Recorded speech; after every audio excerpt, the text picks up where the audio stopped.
क्या आप लोग थायराइड से संबंधित किसी बीमारी से ग्रस्त हैं? क्या आप लोग थायराइड के बारे में नई नई जानकारियाँ और कुछ ऐसे हेल्थ रिलेटेड फैक्ट्स जानना चाहते हैं जिसके लिए आप जगह जगह नेट पे सर्च करते रहते हैं? अगर हाँ, तो ये वीडियो आपके लिए है। इस वीडियो के माध्यम से हम कोशिश करेंगे कि आपको आपकी थायराइड से रिलेटेड जितने भी क्वेरीज हैं, छोटे छोटे क्वेश्चंस हैं, उनका एक ही वीडियो में आपको समाधान देने की कोशिश करेंगे।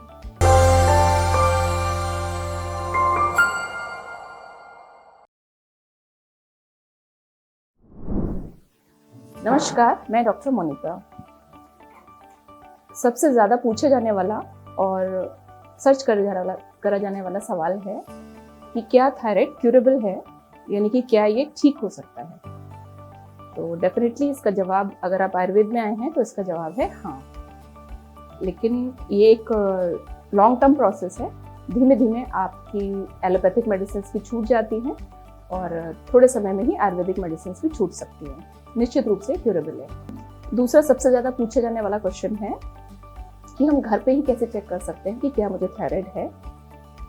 तो इसके लिए आपको थोड़ा सा एक्टिव होना पड़ेगा और अपनी पीछे की लाइफस्टाइल और अभी के लाइफस्टाइल को कंपेयर करना पड़ेगा। अगर आप पहले से ज़्यादा खुद को सुस्त महसूस करते हैं, थकान महसूस करते हैं, नॉर्मल खाने के बाद भी आपका वज़न बढ़ता जा रहा है, आपके पीरियड्स ज़्यादा अप डाउन हो रहे हैं, कभी ज़्यादा हो रहे हैं, कभी कम हो रहे हैं, कभी डिलेड हो रहे हैं, कभी अर्ली हो रहे हैं, और आपके बाल अचानक से ज़्यादा ही झड़ने लगे हैं, इस तरह के कुछ लक्षण हैं जिनके आधार पे आपको थायराइड डिस्टर्ब है कि नहीं, आप घर पे ही पता कर सकते हैं। एक और सिंपल क्वेश्चन है, ज़्यादातर पूछते हैं लोग कि हम थायराइड हार्मोन्स को बिना दवाइयों के नेचुरली कैसे बढ़ाएं। तो इस क्वेश्चन का जवाब इस क्वेश्चन में ही छुपा हुआ है। नेचुरली आपको थायराइड हार्मोन बढ़ाना है तो निश्चित रूप से नेचुरली ही रहना पड़ेगा। मीन्स आपकी डाइट, आपका लाइफस्टाइल सब नेचुरल हो। नेचुरल मीन्स सूरज जैसे समय के साथ ढलता है और शाम होती है, अंधेरा होने लगता है, और हम लोग अपने बिजी लाइफस्टाइल और अपनी गलत आदतों की वजह से रात में 11-12 बजे तक कुछ लोग जगते रहते हैं। अगर आप ये सब करते रहेंगे तो निश्चित रूप से कितनी भी अच्छी दवा आप ले लें, आपका थायराइड कंट्रोल में नहीं रहने वाला।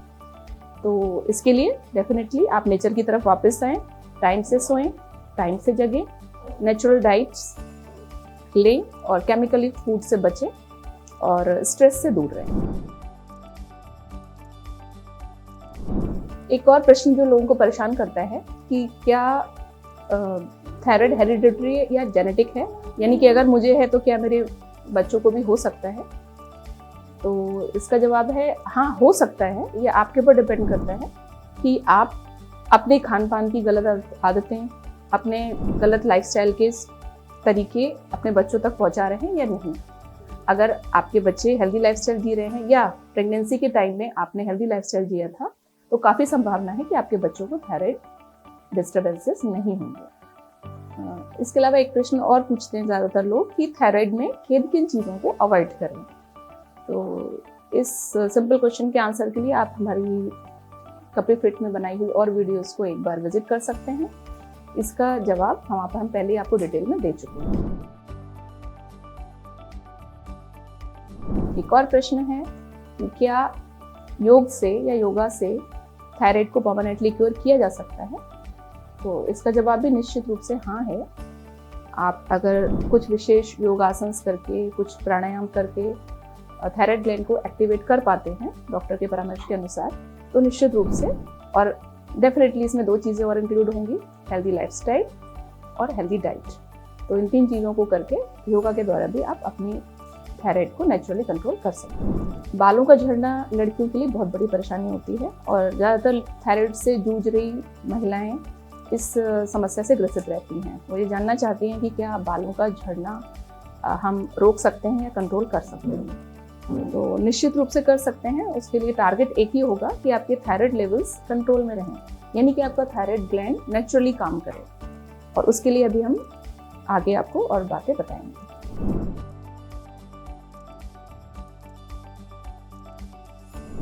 एक और प्रश्न जो कॉमन है कि क्या थायराइड डिस्टर्ब होने की वजह से सांस लेने में दिक्कत या थ्रोट की प्रॉब्लम्स हो सकती हैं?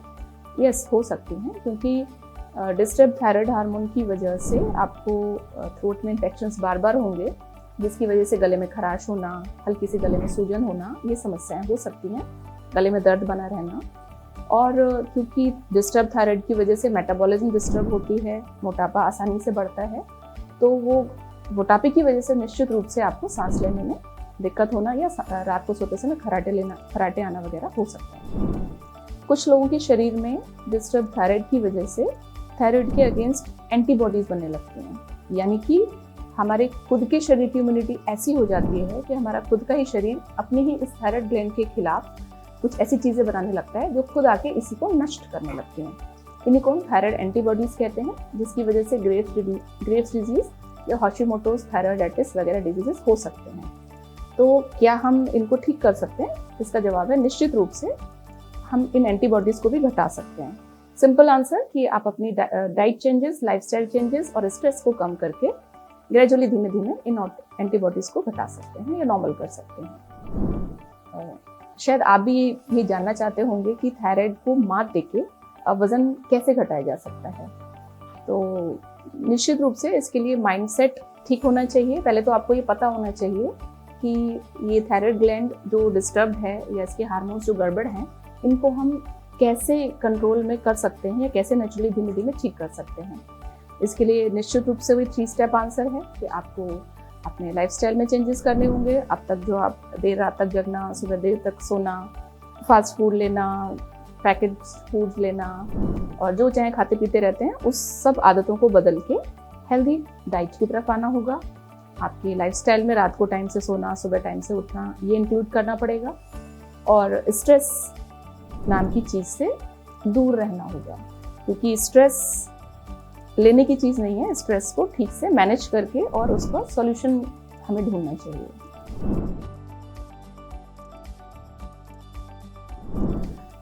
एक और कॉमन क्वेश्चन जो अक्सर थायराइड से पीड़ित व्यक्ति जानना चाहता है, क्योंकि किसी किसी व्यक्ति को कभी कभी थायराइड में छोटे छोटे नोड्यूल्स हो जाते हैं, छोटी छोटी गांठें हो जाती हैं, जो कि नॉन कैंसरस होती हैं, यानी कि बिनाइन होती हैं। तो कुछ लोग ये जानना चाहते हैं कि क्या ये बिनाइन थायराइड नोड्यूल्स कैंसर में कन्वर्ट हो सकती हैं। तो निश्चित रूप से छोटे समय सीमा में तो ऐसा पॉसिबल नहीं है, लेकिन लॉन्ग टर्म और दसियों साल तक अगर ये थायराइड नोड्यूल्स आपकी बॉडी में पड़े रहेंगे तो शायद ये कैंसर में धीमे धीमे कन्वर्ट हो सकते हैं। एक और बहुत कॉमन क्वेश्चन है और मुझे लगता है वो सभी व्यूअर्स को जानना भी चाहिए कि क्या बच्चों को भी थायराइड की प्रॉब्लम्स हो सकती हैं। जी हाँ, बिल्कुल हो सकती हैं। ये बच्चे को जेस्टेशन के समय, यानी जब वो माँ के गर्भ में होता है, तब भी हो सकती हैं, और कुछ बच्चों को जन्म के कुछ समय बाद भी हो सकती हैं। इसके लिए आपको अलर्ट रहना चाहिए, और थायराइड से रिलेटेड कुछ लक्षण हम पहले की कुछ वीडियोस में आपको बता चुके हैं, उन पे आपको नज़र रखनी चाहिए ताकि आप समय रहते इस बीमारी का पता कर सकें। एक और सामान्य रूप से पूछे जाने वाला प्रश्न है कि क्या एक बार एलोपैथिक की थायराइड मेडिसिन स्टार्ट करने के बाद क्या हम इनको ज़िंदगी में कभी रोक भी सकते हैं या समाप्त या बंद कर सकते हैं? तो इसके बारे में डिटेल वीडियो हम पहले ही कपिकिट के चैनल पे अपलोड कर चुके हैं, और उम्मीद है आप उसको देखेंगे तो आपको इस सवाल का जवाब आसानी से मिल जाएगा। एक और कॉमन प्रश्न कि क्या थायराइड से सिर में दर्द हो सकता है? तो बिल्कुल हो सकता है, यदि डिस्टर्ब थायराइड की वजह से, और क्योंकि न्यूट्रिशन भी डिस्टर्ब रहता है, खान पान आपका ठीक नहीं रहता, तो न्यूट्रिशनल डेफिशिएंसी आयरन की वजह से आपको हीमोग्लोबिन लो हो सकता है, एनीमिया हो सकता है, उसकी वजह से सिर दर्द हो सकता है, या फिर आप ज़्यादा स्ट्रेस ले रहे हैं जिसकी वजह से भी आपको सिर में दर्द हो सकता है। क्या थायराइड की प्रॉब्लम की वजह से खांसी वगैरह की समस्या हो सकती है? जी हाँ, बिल्कुल हो सकती है, क्योंकि अभी कुछ टाइम पहले अभी हमने आपको बताया था कि डिस्टर्ब थायराइड की वजह से मेटाबॉलिज्म डिस्टर्ब होती है, इम्यूनिटी डिस्टर्ब होती है, जिसकी वजह से गले में जल्दी से खराश होना, गले में दर्द महसूस होना, और थोड़ा सा भी खट्टा खाते ही आपको खांसी की दिक्कत वगैरह हो सकती है। आपके शरीर के साथ क्या होगा यदि आपकी थायराइड ग्लैंड को हटा दिया जाए? ऐसा प्रश्न भी कुछ लोग पूछते हैं, जानना चाहते हैं। तो जनरली क्योंकि ये ग्रंथि हमारे शरीर की कई सारी चयापचय क्रियाओं को रेगुलेट करती है, तो कॉमन कंडीशन में तो इसको हटाना उचित नहीं है, लेकिन कुछ विशेष परिस्थितियों में जैसे थायराइड में बड़े नोड्यूल्स का हो जाना या थायराइड में मैलिग्नेंसी हो जाना, कभी कभी थायराइड ग्लैंड बहुत बड़ी हो जाती है जिसको ग्वाइटर की शक्ल ले लेती है। उस कंडीशन में कभी कभी इनको हटाना भी पड़ सकता है। सर्जरी के द्वारा आप इसे हटा तो सकते हैं, लेकिन इस ग्लैंड की फंक्शंस की पूर्ति के लिए आपको अलग से सप्लीमेंट के रूप में थायराइड रिप्लेसमेंट थेरेपी लेनी पड़ेगी। एक और प्रश्न जो अक्सर लोगों को विचलित करता है कि क्या थायराइड की प्रॉब्लम पुरुषों में भी होती है? हम दोनों में होती है, महिलाओं में भी पुरुषों में भी, लेकिन ज़्यादातर देखा गया है कि इसके डिस्टर्ब होने का रेशियो 1:3 है। यानी कि जितने भी लोग इस दुनिया में थायराइड की समस्या से पीड़ित हैं, उसमें से यदि 1% पुरुष हैं तो 3% महिलाएं हैं। क्या आयुर्वेद से थायराइड क्योर किया जा सकता है? यस, बिल्कुल किया जा सकता है, क्योंकि इसका समुचित समाधान सिर्फ और सिर्फ आयुर्वेद में ही है। हम आपको बाहर से कोई हार्मोन नहीं देंगे। नेचुरली आपकी थायराइड ग्लैंड एक्टिव हो और खुद थायराइड हार्मोन नेचुरली नॉर्मली बनाए, वो प्रयास आयुर्वेद के द्वारा किया जा सकता है। तो सिर्फ आयुर्वेद के द्वारा ही थायराइड का परमानेंट इलाज संभव है। किस डॉक्टर के पास आपको जाना चाहिए जब कभी भी आपको थायराइड ग्लैंड के डिस्टर्बेंसेस दिखाई दें या आपके थायराइड हार्मोन्स डिस्टर्ब दिखाई दें? ये आपकी चॉइस पर डिपेंड करता है। यदि आप जिंदगी भर दवाइयाँ खाना चाहते हैं तो आप किसी भी एलोपैथ डॉक्टर के पास जा सकते हैं। यदि आप चाहते हैं कि ये छोटी सी हार्मोन की गोली मुझे ज़िंदगी भर नहीं खानी है, तो आपको निश्चित रूप से आयुर्वेद, होम्योपैथ या नेचुरोपैथी में आना पड़ेगा, क्योंकि इन्हीं पैथियों में इस बीमारी का परमानेंट सॉल्यूशन उपलब्ध है।